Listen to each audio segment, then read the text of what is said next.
y amigos, bienvenidos a Conciencia Ciudadana TV. Hola, Aliet. Buen día, Nelson, ¿cómo estás?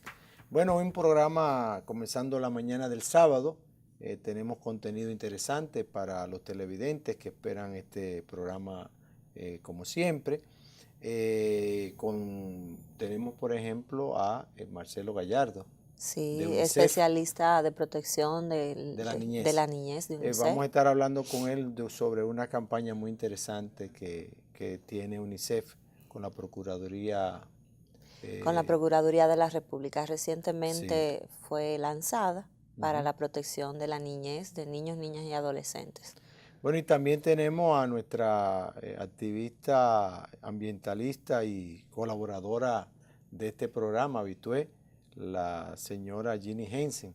Vamos a estar conversando con ella sobre toda la temática del calentamiento global. El cuidado del medio ambiente, el reciclaje. El reciclaje del plástico, y todo la industria del plástico y todo ese tipo de cosas.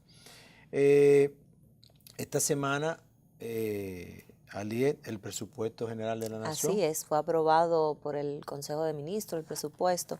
Tiene un aumento del presupuesto de este año de 47,000 millones. Son 711,000 millones, con aumento en salud, 15,000 millones le aumentaron a salud, 13,000 millones al área de educación. El 4%. Exactamente. El 4% del PIB. 13,000 millones también para el tema de seguridad fue aumentado a esos programas, y 6,000 millones para seguir, se le aumentó a todo el tema de los programas sociales, quedando solo 6,000 millones para repartir entre los demás ministerios y demás programas. Realmente es un presupuesto bastante restringido, pero algo que decía el ministro de Hacienda y también el director de presupuesto, que se fomentó el cumplir las metas establecidas por el plan de gobierno. Así o sea, es.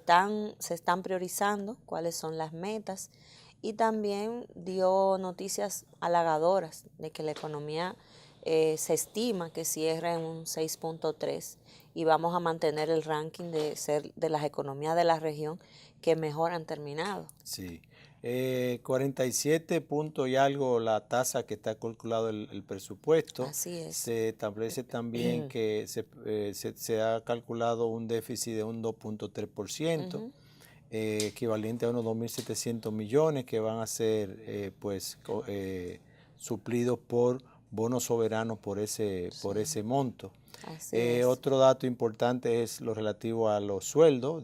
Anunció el director de presupuesto que iba a haber aumentos salariales sectoriales en algunos sectores, no así un aumento general de salario que se había estado hablando y conversando. Algo que él se refirió también fue el tema de que habían aumentado los ingresos por aduanas y por impuesto interno, en que incluso citaba el ministro de Hacienda que se estaba cambiando un poco el gestionar, que estas áreas iban a trabajar más coordinadas y más entrelazadas, porque aparentemente eso ha dado bastante fruto. Y han aumentado los ingresos en el Estado, y eso ha podido mantener todo el tema de la deuda, los pagos controlados. La deuda también creo que se destinaron unos 15,000 millones para el pago de la deuda. Casi. Pero creo que esos se dejaron tal cual, se mantuvo el monto. Sí. O sea, no tuvo que elevarse. Exacto, no tuvo que elevarse el tema del servicio de la deuda. Sí. O sea, solamente fueron esas partidas. Ya los 6,000 millones veremos después que el presidente lo remita al Congreso, cómo serán distribuidos, qué instituciones tendrán la gracia de tener un aumento. No podía esperarse menos cuando no se hizo por ejemplo, una reforma fiscal, porque para hacer tal vez un aumento más sustancial del presupuesto habría que generar un cambio en la estructura fiscal, y entonces hacer una reforma que pudiera llevar mayores ingresos al gobierno. Por tanto, el gobierno ha tenido que priorizar sus metas, llevarlo tal vez, bajar incluso en algunos casos bajar algunos parámetros que tenía inicialmente para poder desarrollar un presupuesto equilibrado y al mismo tiempo cumplir con la misión de reformas institucionales, con su misión de transformación social, de mejora del bienestar de la población y demás, ¿no? Así es. Y sobre todo, muy importante, mantener el equilibrio macroeconómico que tanto beneficio pues, aporta al desarrollo del país. Sí, eso es así. Bueno, la semana también pues trajo la noticia de la firma de la paz. De la firma de la paz Así es, en Colombia, de lo cual vamos a estar hablando más adelante en un comentario que vamos También a estar se haciendo. celebró lo que es una semana completa del derecho a saber en todas las entidades, que es sobre todo el tema del derecho a la libre información, o sea, la transparencia. Esto está muy atado a la ley 200-04 que maneja la Dirección General de Ética. Correcto. Estamos hablando de que de manera continua en todas las instituciones celebraron ese día. Bueno, pues vamos a ver los precios de los combustibles y entonces cuando retornemos vamos con nuestro primer invitado.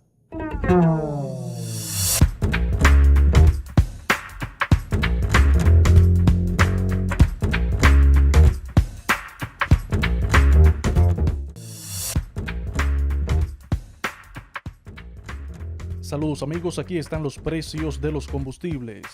Los precios de los combustibles aumentarán entre 1 peso y 1 peso con 80 centavos, exceptuando el gas natural que se mantendrá invariable. A partir de este sábado, la gasolina premium costará 198 pesos por galón, para un incremento de 1 peso con 60 centavos.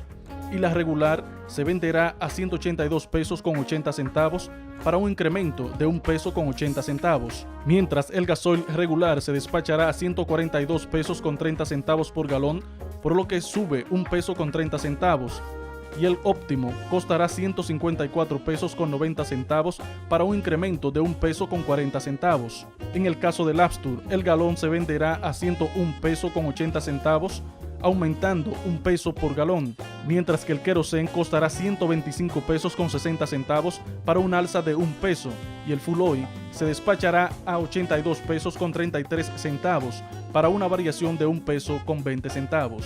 En tanto, el gas licuado de petróleo registrará un alza de 1 peso con 40 centavos, por lo que el precio al público será de 92 pesos con 70 centavos por galón, mientras que el gas natural seguirá despachándose a 23 pesos con 22 centavos por el metro cúbico. Hasta aquí los precios de los combustibles.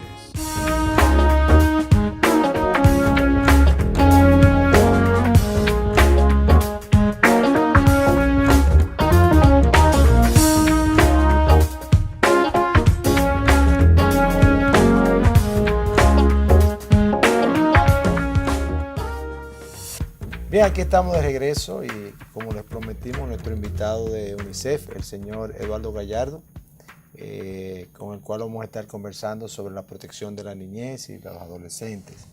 En primer lugar me gustaría, Eduardo, porque a veces se dicen las siglas, se hablan de las instituciones y se asume que todo el mundo, todo el que está mirando todos los programas, sabe de qué se trata. Vamos con lo más elemental. ¿Qué es el UNICEF? ¿Qué hace UNICEF aquí? ¿Y qué hace justamente Eduardo Gallardo en UNICEF? Bueno, primero que nada, muchas gracias, buenos días, gracias por recibir a UNICEF en este programa.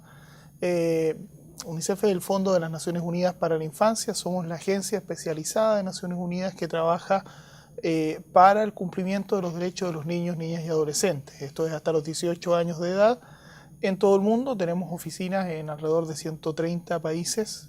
Nos convierte en una de las agencias con más presencia a nivel de campo de Naciones Unidas. En República Dominicana tenemos ya alrededor de 4 décadas, no, más, 6 décadas casi trabajando. ¿Y tú cuánto tienes aquí, Eduardo? Yo tengo 4 años trabajando ya en República Dominicana, bastante aplatanado ya para esto, ¿no?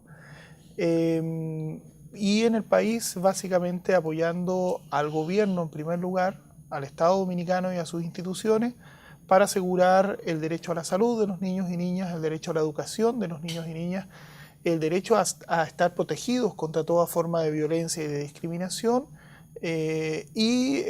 también apoyándolo en la generación de información para tomar decisiones respecto de la infancia. Eso es lo que hacemos básicamente. Recientemente ha sido noticia que estamos como país en una de las tasas más elevadas de embarazo en adolescentes, sí, del tema de abuso sexual en adolescentes. O sea, en ese sentido, la UNICEF y desde su misión, ¿qué se ha podido avanzar? ¿Qué estadísticas tenemos? ¿Cuáles programas están en curso para mejorar todo lo que es ese tema de proteger nuestra niñez? A ver, tal vez partir por el principio. Eso recientemente fue realmente un estudio que se hizo a partir de la encuesta de hogares 2014. Todos los países hacen encuestas de hogares y cada cierto tiempo todos los países incorporan un módulo específico sobre niñez y adolescencia en las encuestas de hogares. Por lo tanto son informaciones oficiales que tienen preguntas que son comparables entre distintos países. Entonces eso nos permite hacer análisis de información, porque una cosa es tener la información y otra es analizarla, pero además compararla con otros países para saber cómo están los países en la región. Al hacer el análisis de información sobre la encuesta de hogar 2014, nos ha llamado muchísimo la atención los datos importantes que existen en el país respecto de situaciones que tienen que ver con violencia contra los niños y particularmente contra las niñas, en temas que se refieren a violencia fundamentalmente de género, ¿no? Okay. Hay datos bastante, yo diría, impresionantes sobre matrimonios tempranos de niñas y adolescentes. ¿Qué edad? A ver, la encuesta dice, la encuesta le pregunta a mujeres entre 18 y 49 años, ¿no?, cuándo estuvieron casadas por primera vez o cuando tuvieron una relación estable, porque la mayoría no están casadas, por primera vez. El 37% de las mujeres que respondieron a esta encuesta, de la encuesta de hogares de la Oficina Nacional de Estadística, no es información de UNICEF, el 37% dijeron que habían estado casadas o unidas antes de cumplir 18 años. Exacto. O sea, que tuvieron una relación estable de pareja antes que cumplieron 18 años.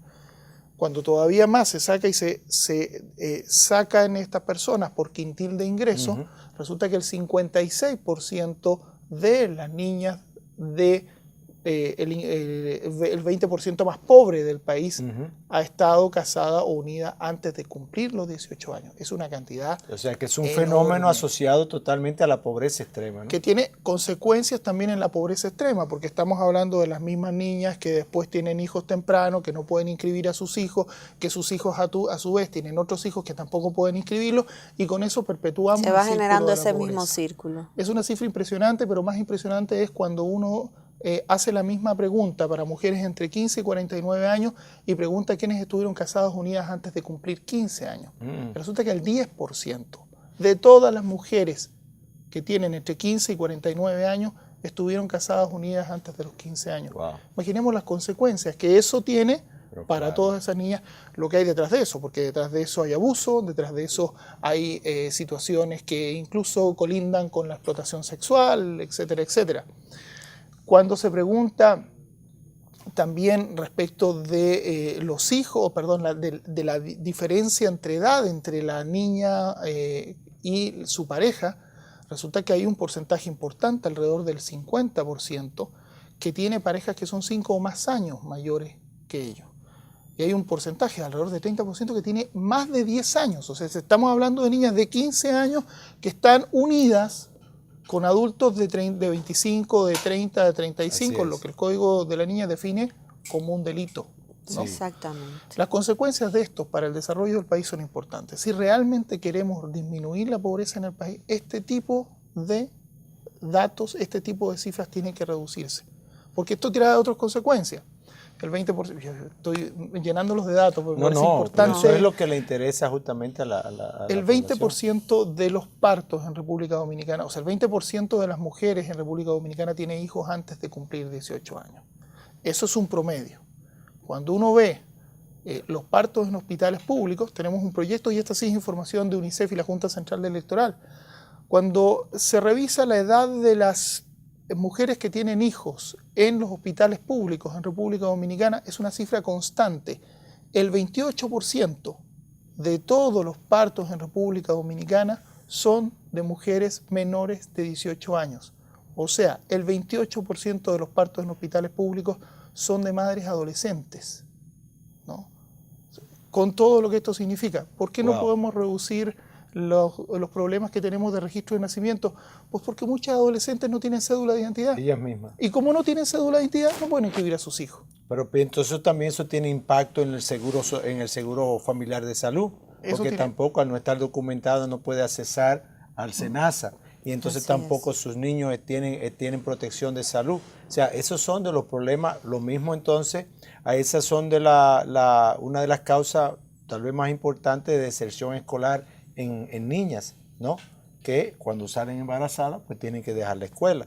Así es. Y el tema es todavía más grave. Y esta también es información de UNICEF. Revisado los registros de nacimientos de de niñas embarazadas menores de 15 años y extrapoladas las cifras desde los hospitales donde estamos trabajando al total de hospitales públicos en el país, salen más o menos 15 adolescentes menores de 15 años que tienen hijos en República Dominicana cada día. ¿Y qué se está haciendo, Eduardo, en relación a esto? O sea, ¿qué programas está la UNICEF auspiciando con organismos del Estado?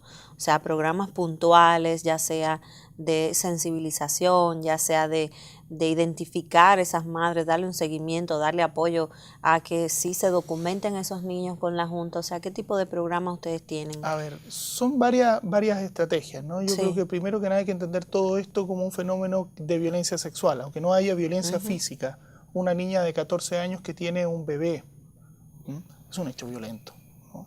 Si lo tiene además con un adulto, ni hablar. Y si lo tiene con un adulto que le pagó por tener sexo, peor todavía, ¿no? Entonces, tenemos ahí un conjunto de acciones sobre las cuales hay que trabajar. Hay que trabajar en primer lugar para la salud y la seguridad de esa madre, ¿no? Es una mujer que llega a tener un hijo en un hospital, tiene que asegurar su vida y la de su hijo. Sí, son embarazos de alto riesgo. Parte de la explicación, yo soy abogado no médico, así que ahí entro en temas que son de mis colegas, pero parte de la explicación de la alta tasa y persistente tasa de mortalidad materna y de mortalidad que no hemos logrado superar. Que no hemos logrado reducir, está en las adolescentes que van a tener hijos, ¿no? En condiciones a veces muy complejas, muy difíciles. Permítame contarles una historia nada más. Yo estuve una vez en el hospital de la Altagracia, aquí en la maternidad de la Altagracia. La maternidad de la Altagracia en Los Minas. Sí, señor. Y me dice en Los Minas. No, aquí en... La de la México. Sí, la de la México. Yo todavía no me sé los nombres de las calles. Esto el GPS nos ayuda mucho porque uno llega... La de la México, la de Los Minas es la de Los Minas. Sí, la San Lorenzo. No, estamos hablando de la de la Avenida México.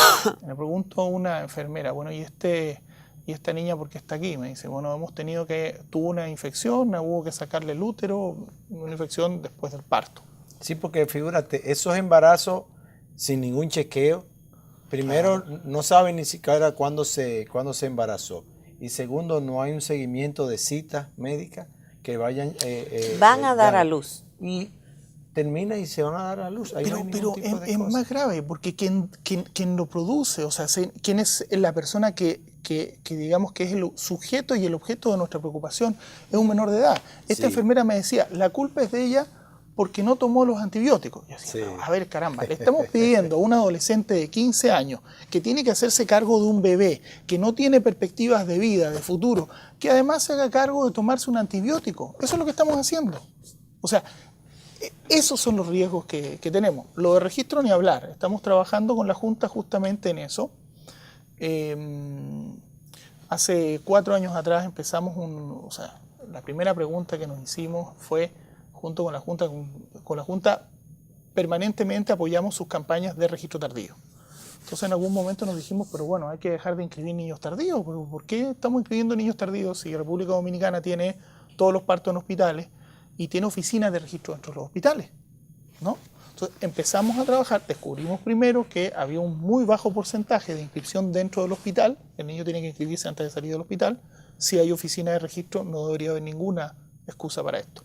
Encontramos que había un muy bajo porcentaje, solo 4 de cada 10 niños que nacían en hospitales públicos salían del hospital registrado, 6 no salían. Y cuando empezamos a explicarnos, más de la mitad de esos 6 niños eran adolescentes. Eran hijos de adolescentes que, como ellas mismas no tienen su cédula de identidad, no pueden inscribir al hijo porque ese es un requisito necesario. Claro. Y como no pueden inscribir al hijo... La indocumentación se reproduce. Así es. Una indocumentada produce hijos indocumentados. Y eso genera un círculo que... Un círculo vicioso, fatal. Absolutamente. Lo peor de todo es que había un procedimiento para evitar que ese tipo de cosas pasaran. Entonces empezamos a trabajar y con algunos hospitales hemos tenido bastante éxito para que en las unidades de atención temprana, ¿no?, en las unidades de salud, cuando se detecta por primera vez a una adolescente embarazada que no tiene cédula, se certifica este hecho, hay un formulario, y con ese formulario la adolescente puede ir a la Junta y la Junta le garantiza en 2 horas su cédula de identidad, ¿no? Con lo cual, digamos, tenemos un avance. Si esa niña es detectada, es posible sacar la cédula. Yo siempre digo en este tema, mire, la única que no hubiese podido sacar la cédula es la Virgen María, entre el 8 de diciembre y el 25 en muy pocos días. Pero en general, ¿no?, los partos demoran entre 7 y 9 meses, entonces uno tiene mucho tiempo para eso. Sí. Pero eso hay que trabajarlo y ese es uno de los temas. Sí, y sin cédula no puede acceder a nada, ningún programa de protección social, nada, absolutamente. Ahora, lo más importante de esto es la prevención. Lo más importante del tema del embarazo adolescente es que las adolescentes... ¿Qué se está haciendo para la prevención? Bueno, ahí hemos trabajado con el Ministerio de Educación, ¿no?, con el programa afectivo sexual, pero ahí debo decir que creo que falta mucho todavía por avanzar, sí, ¿no? En temas de prevención, primero tenemos que asumir que este es un problema y que es un problema que hay que ahora hay nuevo ministro de Educación que es muy sensible a ese tipo de temas, que sería bueno que UNICEF pues tratara de acercarse porque van a tener mucho más, creo que van a tener mucho más apoyo. Estamos en eso, yo creo que vamos por buen camino en ese sentido. Este es un tema que tiene que cambiar, no puede ser que sigamos, el país no puede seguir teniendo una generación tras otra de adolescentes que se embarazan, que tienen hijos, que vuelven a tener hijos, que a los 23 años tienen 3, 4, 5 hijos, que no tienen ninguna posibilidad, no están educadas porque han tenido que salir de la escuela, no tienen muchas veces cómo mantenerse, ¿no? Y terminan repitiendo sus hijos el ciclo de pobreza que tienen ellos. Tenemos que romper eso, ¿no? Y para eso, prevención, atención, asegurar que esas niñas no salgan de la escuela, ¿no? Señores, el embarazo no se contagia. No saquen a las niñas de la escuela porque están embarazadas. Ese otro problema, ¿no? Sí. No es una enfermedad. Mucha gente piensa que es una enfermedad. Pero ¿qué respuestas han tenido en el Ministerio de Educación con ese tema de sacar las niñas de cuando...? Hay una prohibición expresa y se está trabajando. Hay unas normas, las normas de convivencia escolar en el sistema educativo. Ya está consignado. Sí, eso. Sí, eso está en el Código de Niñez, pero además en estas normas es muy claramente, está prohibido sacar niñas de la escuela, ¿no? Y con el tema, por ejemplo, del abuso. En los colegios privados sí lo hacen. Pero los colegios privados, las normas rigen para los colegios públicos y privados. Sí, porque la ley es la ley para todos. Pero ¿no? En los colegios privados lo hacen, la sacan. O la sacan, o las acosan, etcétera, etcétera. Como si fuera una cosa... Finalmente es un problema. Bueno, lo que él se refería al inicio sobre el tema de que le echaban la culpa. Claro, o sea, eso es lo que hacen. La consideran. Y entonces tú ves madres y padres diciendo, ay, que esa niña no puede estar aquí, que le da un mal ejemplo a las otras. La excluyen de la sociedad como que ella cometió un error. Al contrario, debería utilizarse como ejemplo en la misma escuela para sensibilizar a las otras. Lo que ocurre de lo que no se debe hacer. Lo que ocurre es que también aquí hay un problema de fondo y es el tema del machismo. Sí. Exacto. Nadie saca al niño. Bueno, yo no estoy proponiendo que saque al niño. El niño no tiene que salir de la escuela tampoco. No. Pero nadie juzga al adolescente. No, esa fue la niña la que tuvo. No, cuando no es así. Todos estos temas tienen de base un sustrato que tiene que ver con una cultura machista que hace que muchas de estas situaciones se produzcan. Aquí no estamos hablando de de las uniones tempranas de los hombres. Sí. Estamos hablando de las uniones tempranas de las mujeres, porque son las adolescentes mujeres las que son casadas o unidas. Porque son las que sufren la mayor consecuencia. El hombre casi nunca sufre consecuencias por ese embarazo. Pero también tiene el hombre sigue normal. También tiene que atacarse, vamos a decir, analizarse el tema de que hay que comenzar a concientizar a los hombres, que es una niña. O sea, no es un adulto, es una niña. Mira, está tan comprometida la mujer en ese tema que fíjate, ustedes se ocupan de la niñez, pero habría que ver también qué pasa más arriba. Resulta que normalmente todas esas niñas que se van embarazando, le van llevando los hijos a una madre de ellas que se convierte como una especie de matrona y va cargando con todos los hijos de las hijas. Y entonces la señora se queda esclava, normalmente incluso hace trabajo doméstico. Yo conozco casos concretos. Y ahí tenemos el tema de la pobreza. Y entonces ahí se va reproduciendo más la pobreza y no aparece un hombre por ningún sitio. Fíjese usted que hay un documental fantástico dominicano, ¿no? Que se llama Nana, no sé si ustedes lo vieron. Sí. No lo hemos podido ver, conozco vi los avances en el cine, pero no he podido verlo. Cuando pueda, véalo porque es uno de los buenos documentales dominicanos. No tengo nada que ver con su director, no sé quién es, o sea, no es publicidad. Es una joven. Lo que quiero significar que todas las historias que salen en ese documental son exactamente esa historia. Una mujer, una adolescente que se queda embarazada, que deja a sus hijos con la abuela y que sale a buscar otras oportunidades de trabajo para poder mantener a los hijos mientras los hijos se quedan con la abuela, sí. ¿no? Es una historia que se repite, se repite, se repite y se repite. Y tiene que ver con todo esto que está pasando. Hoy analizábamos a propósito del tema de maltrato infantil. Los porcentajes de maltrato infantil son llamativamente altos, no son los más altos de la región, pero sí están entre los más altos de la región. Y una de las causas que veíamos del maltrato infantil tenía que ver con esto de los niños que son dejados, no es la única por supuesto, son dejados al cuidado de otros adultos que no son los padres, ¿no? A veces son los padres, muchas veces son los padres los que maltratan, pero también ocurre que se dejan en manos de otros adultos, a veces una señora que tiene 60 años y que cuida a 5, 6, 7 hijos, ¿no? Y que no tiene herramientas para poder hacerlo, ¿no? Entonces, las consecuencias que este fenómeno tiene en un montón de ámbitos diferentes son enormes. Sí. Mira, Eduardo, nos hicieron señas para concluir la entrevista. Lamentablemente yo creo que vamos a tener que hacer otra cita porque ya teníamos un tiempo limitado para esta entrevista, pero no quisimos dejar de invitarte. Si en 30 segundos me gustaría que le dejaras un mensaje a los niños y las niñas del país con el tema que les ocupa a ustedes como UNICEF y a todos los ciudadanos. Yo creo que sí, yo creo que lo importante es un mensaje para todos los ciudadanos. Acabamos de empezar una campaña hace unos días que se llama No hay excusa. Con la niñez en República Dominicana no hay excusa, ¿no?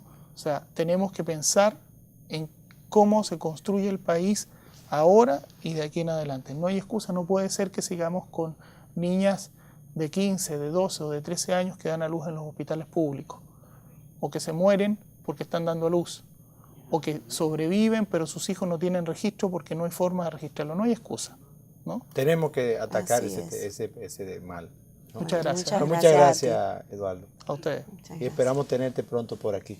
Cuantas veces quieras, pues solamente tienes que llamarnos para comunicarnos, si quieres traer algunos colegas. Estamos a la orden de UNICEF. Muchas gracias, muy amable. Muy bien. Vamos entonces a pausar y cuando retornemos vamos entonces a hablar de medio ambiente con Ginny Hansen.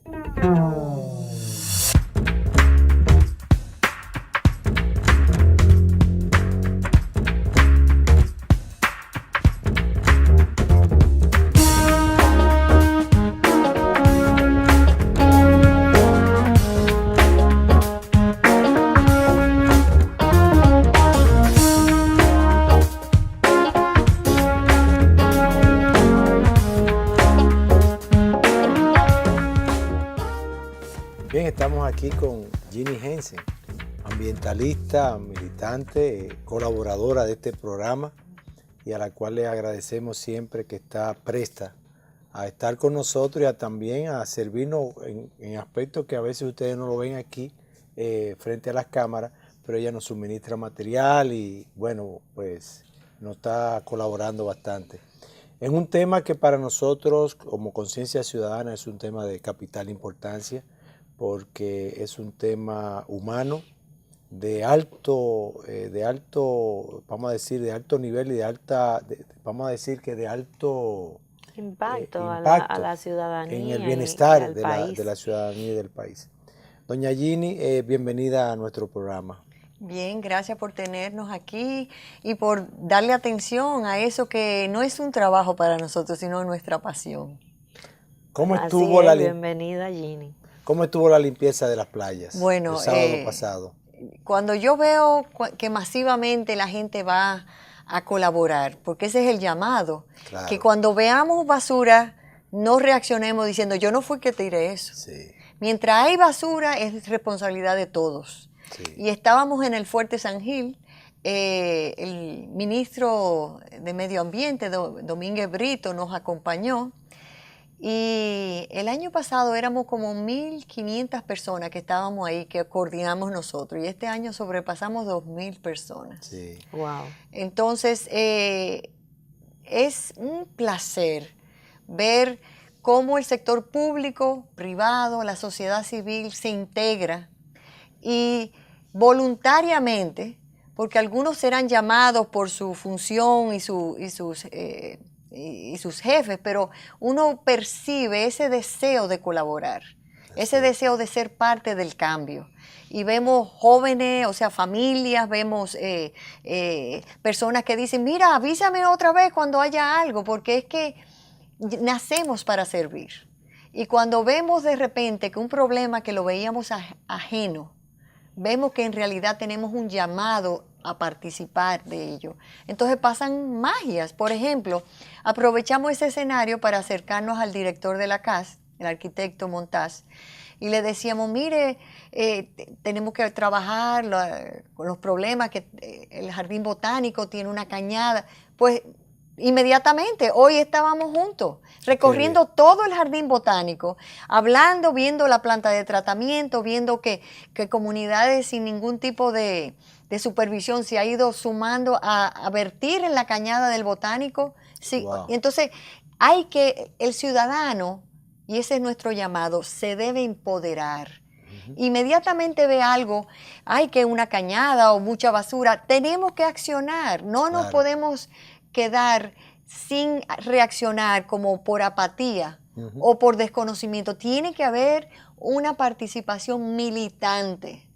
Aunque o dejarlo siempre, como dicen, dejarlo todo al tema del Estado, o no es mi problema. Sí. No, insistir. Claro. Aunque las personas digan, pero que eso no es mi responsabilidad, pero usted la cara. Aquí, por favor, lleve mi mensaje. O sea y ese es el llamado. Las personas deben de ser militantes. Esta jornada, ¿qué número es? Bueno, el Ministerio de Medio Ambiente inició en el 2008. Ya para el 2010 recibió hasta un reconocimiento por crear una red. Sí. Vida Azul hizo un gran trabajo en su momento. Sí. Y ahora mismo se coordina con el ministerio, la Fundación Propagás, hay una agencia, Mullen Interamérica, Lowe Interamérica hace la campaña y todo se hace por colaboración. Sí. No hay manejo de dinero, no hay manejo, sencillamente es una colaboración. Contribución totalmente. Sí, completamente. O sea que es algo muy bonito porque es un trabajo voluntario. ¿Qué tanto impacta por ejemplo, un día de esa naturaleza ¿qué impacto, cuáles son los propósitos fundamentales que tiene? Yo diría personalmente que el propósito fundamental es hacer saber la problemática que hay. Correcto. Por ejemplo, si usted va a las playas, especialmente en el Fuerte San Gil, y empieza a ver todo ese foam desparramado por todos esos sitios que hay que buscar cernidores, coladores para sacar ese foam, usted entiende la magnitud. Ese foam se está convirtiendo en lo que va a haber de arena. Sí. Entonces, ¿qué va a pasar con las tortugas que quieren venir a anidar? ¿Qué va a pasar con la vida marina? Y estamos todos conectados en una cadena. O sea, ya el foam se consume y se confunde con la arena. Sí. Entonces, eso no se biodegrada, eso está ahí. Ay. ¿Verdad? Entonces, yo, por ejemplo, ese día, de ahí fui a almorzar a un sitio vegetariano. Y cuando pedí comida para llevar a la casa, veo que me lo están poniendo en foam y yo, un momentico, yo acabo de vivir toda la mañana esa problemática. Y entonces le voy a decir algo, digo, yo soy muy afanosa, usted sabe, ¿verdad? Sí. Yo ando en el baúl de mi carro con empaques de cartón que son biodegradables y de procedencia vegetal, que parece foam, pero es de procedencia vegetal, que es importado. Entonces yo fui donde el dueño del restaurante y digo, miren, ¿cuál de las dos ustedes quieren? Aquí hay bastante y se los regalo.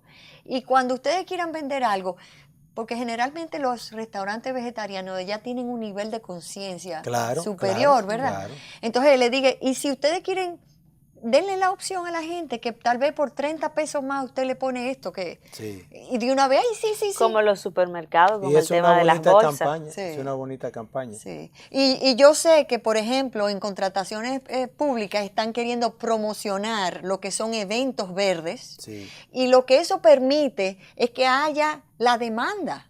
Mientras no hay esa, y le voy a decir, por ejemplo, en Japón, el gobierno auspicia la venta de productos verdes. ¿Qué quiere decir? Si yo voy a hacer una compra y yo el papel que quiero, lo quiero reciclado, ¿verdad? Y es más caro que lo que yo tendría que comprar no reciclado, el gobierno garantiza mi acceso a ese producto aunque haya una diferencia de precio. ¿Y qué facilita eso? Que haya más gente que inviertan en dar esos productos, en ser proveedores. Porque al principio, como era el teléfono, como es la energía solar, inicialmente es muy costoso competir de la mano porque no todos los precios están internalizados, ¿verdad? Sí. Entonces, a la medida que el gobierno ve como una política que hay que apoyar, que son la sostenibilidad, pues vamos a apoyar de que cuando la gente vaya a comprar algo verde, vamos a garantizar que haya un equilibrio en lo que sea el costo. Claro. Entonces ya con una política... Bueno, ya hay estándares mundiales, incluso con el tema de las bombillas que sean LED, también está el tema de los aire acondicionados, o sea que todo ya está yendo hacia una cultura más amigable, vamos a decir, hacia lo que es el medio ambiente. Doña Ginny, usted conoció de la nueva legislación en Francia, que está prohibiendo los desechables. Los desechables. Sí. ¿Qué espera usted que tenga eso de impacto a nivel Déjeme mundial? explicarle. Yo aprendí algo del doctor Jeffrey Sachs, que pude compartir con él. Y él me decía, el problema de generar una visión hacia donde queremos ir es que nos amarramos a comportamientos tóxicos queriendo ir hacia la sostenibilidad. Y eso no debe ser. Imagínese una mesa, quite todo lo que hay. Visualice un desarrollo sostenible y diseñe las políticas para llegar ahí. Ya diseñadas, bueno, vuelva a poner todos los vasos que están, todo lo que estaba ahí. Entonces vamos a ver, con esa política, vamos a ver cómo vamos eliminando lo que hay. Gradualmente. Gradualmente. Eso pasa con los desechables. Si usted piensa en el desarrollo sostenible, no tenemos espacio para lo que es desechable. Señor, ahí viene hospedaje para mosquitos, para vectores. Ahí viene basura que no se puede reciclar. Y eso no es lo que nos conviene. Entonces, a la corta o a la larga, ese tipo de elementos en nuestra vida cotidiana se tiene que eliminar. Yo estaba justamente hoy en un lugar y vi que iban a usar foam y nueva vez fui al baúl y le entregué y dice ella, no, es que aquí no entienden eso, pero es que si usted no lo entiende, claro, su clientela no lo va a entender. Dele la opción. Entonces, ¿qué nosotros aspiramos? A que todos seamos militantes. Por ejemplo, hay algo que parecería que no lo es, pero es muy dañino, que son los calimetes. Hay un video que anda en las redes de un calimete que se le penetró a una tortuga y que para sacarle eso, usted dirá, un calimete, sí, el calimete, para sacarle eso, el sangrerío de la pobre tortuga. Oh, yeah. Entonces, ¿para qué necesitamos un calimete normalmente? Dígame usted. Y por más que uno pida, le traen el calimete. Yo digo, yo debería tener pegado un calimete aquí para recordarme que cuando yo pida algo, no me pongan calimete, pregunten. Entonces, ¿qué hicimos? Fuimos a un club que estamos apoyando con los auxiliares navales, en el club náutico, y pedimos jugo y ahí vienen los calimetes. Y yo, caballero, pero pregunte. Pero esos mozos no entienden, no conocen. Entonces le mandamos un video sobre la famosa tortuga que está sangrando con el calimete. Y aparte de eso, una campaña donde ahora, cuando vayan a servir los jugos, van a tener los calimetes con un letrerito y una tortuga diciendo, por favor, di no. y que sea una opción del consumidor, porque a veces el consumidor ni siquiera está pendiente de eso. Entonces, cada uno debe ser un educador. Óigame, usted sufre mucho, doña Ginny, porque usted todos los días, detrás de cada uno de esos detalles, con una sociedad como ella la que sufre tenemos, y ella es el apasionada. mundo está abocado a los plásticos. En los plásticos, la industria del plástico ha dominado buena parte de la economía en muchas partes del mundo. En nuestro país es una industria fuertísima. Entonces es un poco como pero un caminar tema, contra corriente. yo entiendo que Ahora, está variando. hay un Nelson. tema de conversión de esa industria que está pendiente. Creo que en Francia, conjuntamente con la ley, pues entonces se le ha dado un plazo para reconversión de toda esa industria en industria de productos y aquí también han hecho cambios. Yo he visto empresas de tema de plástico que ahora se están yendo a un plástico más biodegradable. Bueno, nosotros somos aliados a la Asociación de Industrias de Plástico de República Dominicana, ADIPLAS. Trabajamos muy de la mano. Nosotros apostamos a que son los industriales que transforman rápido una sociedad. Sí, porque ellos saben, claro. Es más, cuando yo, al principio, hace unos años, ellos me miraban, porque somos medio amigos de toda la vida, y me decían, déjame dormir, Ginny, no me ataque. Y yo, es que yo no te voy a atacar, es que tú vas a hacer dinero con esto y con lo que venga en 50 años, porque tú sabes la magia de hacer dinero.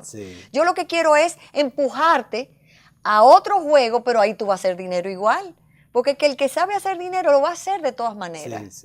Pero no va a cambiar su juego para hacer dinero a menos que se sienta impulsado a eso. Y va a hacer dinero de una manera más amigable al medio ambiente. O sea, lo va a hacer con conciencia. Exacto. Sabiendo que lo que está llevando al mercado es algo que no hace daño. No, y hay muchos ejemplos dentro de la industria de plástico que son muy halagadores de esfuerzos que se están haciendo de recuperar fundas, por ejemplo con los bananeros, de esfuerzos que se están haciendo para reciclar las aquí hay industrias modelo. Aquí, por ejemplo, las sillas, los huacales que se rompen o que llegan a varias industrias, vuelven a hacer silla otra vez. Vuelven a hacer huacales otra vez. O sea que eso es lo ideal, o sea que se quede en el ciclo. Claro. Lo que no estamos de acuerdo es en lo que es desechable, en lo que no se pueda reciclar.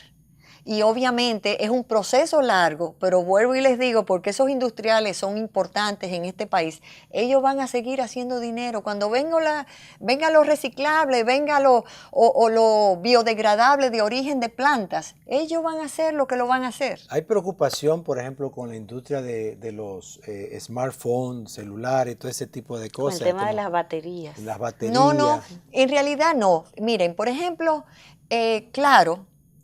Claro, recibe para atrás sus celulares.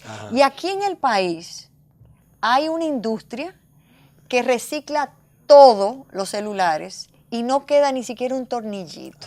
Reciben de aquí y de fuera de aquí, lo desarman. Si lo pueden arreglar, lo arreglan y de otra vez se va. Si no lo pueden arreglar, lo desarman y mandan contenedores completos desde tornillito, desde pantalla y eso. O sea que somos eficientes. Aquí hay más industria de lo que la gente se imagina. Por ejemplo, hay una industria de un amigo nuestro que exporta de 100 a 130 contenedores mensuales de electrónicos. Y lo hace de una manera bien. O sea, él saca todo lo que es la parte interior y eso se exporta a Houston. Y la otra parte plástica se tritura y se manda a China. O sea, eso es sin ningún tipo de apoyo, sin ningún tipo de incentivo, sin ningún tipo de política para minimizar lo que va a un vertedero. ¿Y cómo adquieren ellos esos desechables? Ese es un buen caso. Usted de seguro que ha oído la red que ellos tienen, y no son ellos. Llegó el camero, compro todo lo viejo, nevera, estufa. Bueno, esas camioneticas... vieja, mujeres viejas, todo. Eso mismo. Menos mujeres viejas. Menos mujeres viejas, sí. Pues esas camioneticas que no son de ese industrial, él da el mejor precio. y terminan donde él. Yo antes tenía todo mi equipo y cuando iba donde él o donde una empresa que le vende a él, se lo entregaba. Entonces me dice él, no, es que esa camionetica es a mí que me venden. Porque ¿Impacta el tema de los plásticos en el cambio climático? Lo que impacta, capa de ozono. No, lo que le voy a decir, lo que impacta los plásticos son en el momento que esos plásticos no tienen una gestión integral adecuada, terminan tapando las alcantarillas, terminan causando inundación, terminan entonces el bulto de los vertederos. ¿Sabe que tenemos más de 350 botaderos en el país? Y eso está emitiendo, no CO2, está emitiendo metano. Sí. Para que la gente entienda un poquito así, claro, para que tú le digas a los televidentes el tiempo que dura en degradarse. Déjame explicarte. Un foam, una funda plástica, para que entiendan realmente el daño que eso le está haciendo al medio ambiente. Déjame explicarte. La gente cuando habla de biodegradarse, eventualmente todo se biodegrada a los miles de años. Pero con el plástico lo que se convierte es en microplásticos, donde tú no lo ves con tus ojos, pero están en la cadena de alimentación nuestra. Okay. O sea que no es que... Y ese microplástico, óyeme, porque hay campañas mundiales sobre el microplástico. ¿Tú sabes dónde ponen microplástico? Por ejemplo, en la pasta de dientes, por ejemplo, en las cremas faciales, por ejemplo, en los scrubs. Y ya hay gobiernos en Europa y en Estados Unidos, algunos federales, donde dicen está prohibido seguir, porque es más barato meter microplásticos que el producto en sí. Sí. Entonces lo que hacen es que lo abultan. Y tú no te estás dando cuenta mientras te cepillas o te untas tu crema, tú no lo estás dando, pero en el desagüe, eso termina en el mar. Sí. Entonces, en Estados Unidos, por ejemplo, vieron que los grandes lagos están sumamente contaminados con microplásticos. Así que no es que se desaparezca. Dicen algunas personas que cuando empezó el plástico hace unos 60 años, que todo ese plástico que está mal manejado está ahí. Está ahí, pero con micropartículas. Bueno, nos están haciendo señas ya que se nos agotó el tiempo. ¿Algún mensajito final para los televidentes que nos miran? Sí, que se integren, que como dice el Papa, es nuestra casa común. Que la veamos con amor, que la veamos como una parte integral de nosotros. Nosotros somos un organismo y el medio ambiente es parte de lo que es nuestro organismo. O sea, que seamos activos, que no nos quedemos callados. Que si vemos a alguien que tira una basura, hasta digamos, mire, se le cayó algo. Que no nos quedemos callados. O que la recojamos nosotros mismos. ¿Sí? También. También, mire, se le cayó esto.